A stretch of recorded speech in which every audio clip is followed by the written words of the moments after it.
वहीं उत्तर प्रदेश में विधान परिषद चुनाव की तैयारियां तेज हो गई है। खंड स्नातक और शिक्षक की 11 सीटों पर चुनाव होना है। इन सीटों का कार्यकाल 6 दिसंबर को पूरा हो रहा है।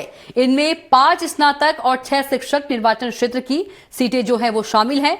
मुख्य निर्वाचन अधिकारी नवदीप ट्रेडवा ने बताया कि इस बार पात्र मतदाताओं को बड़ी सुविधा दी गई है। अब वे ऑनलाइन आवेदन कर अपने नाम मतदाता सूची में जुड़वा सकेंगे। मतदाता सूची के विशेष गहन पुनरीक्षण का काम 30 सितंबर से शुरू होगा।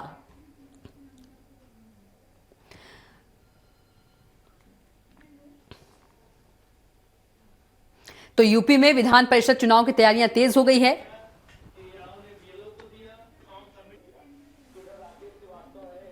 तो एसआईआर का काम जो है 30 सितंबर से शुरू होगा। तो यूपी में विधान परिषद की तैयारियां जो है तेज हो गई है। खंड स्नातक शिक्षक की 11 सीटों पर बता दें चुनाव है।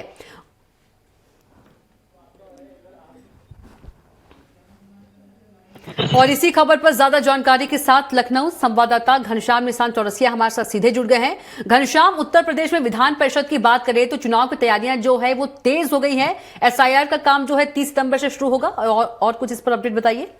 देखिए, चुनाव आयोग ने को लेकर के उत्तर प्रदेश के लगभग जो भी चुनाव आयोग से जुड़े हुए कर्मचारी हैं, जो भी अधिकारी हैं, उनके साथ एक वर्कशॉप को आयोजित किया था।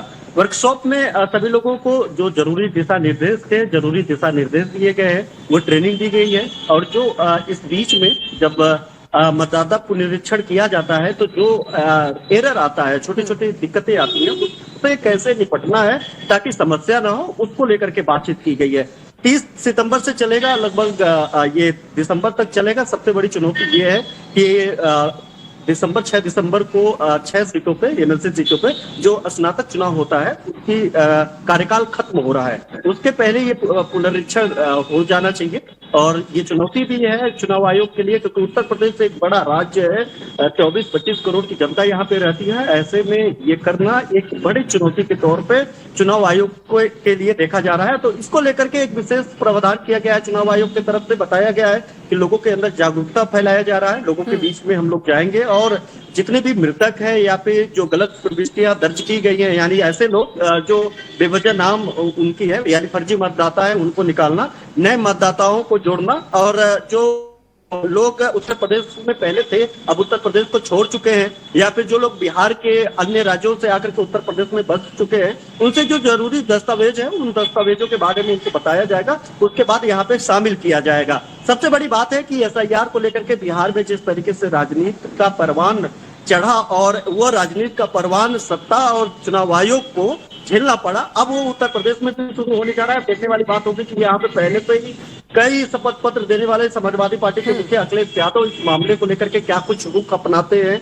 उस पर क्या कुछ कहते हैं। लेकिन ये एक सतत प्रक्रिया है चुनाव आयोग का, जो वक्त पे करती रहती है, एसआईआर करती रहती है। क्योंकि वक्त को लेकर के एक विरोधाभास हो सकता है कि वक्त को लेकर के जो पॉलिटिकल पार्टियां हैं वो लोग विरोध दर्ज करा रही है कि आखिरकार ये जो सतत चलने वाली प्रक्रिया है, चुनाव के पहले क्यों किया जा रहा है, जो नाम काटे जा रहे हैं उसका एविडेंस क्या है, आधार क्या है, तमाम तरीके के आरोप प्रत्यारोप के बीच में उत्तर प्रदेश में भी अभी एसआईआर होगा। और उसको लेकर के जो जरूरी गाइडलाइन है उसको जारी किया गया है और उसकी प्रक्रिया भी जारी की गई है।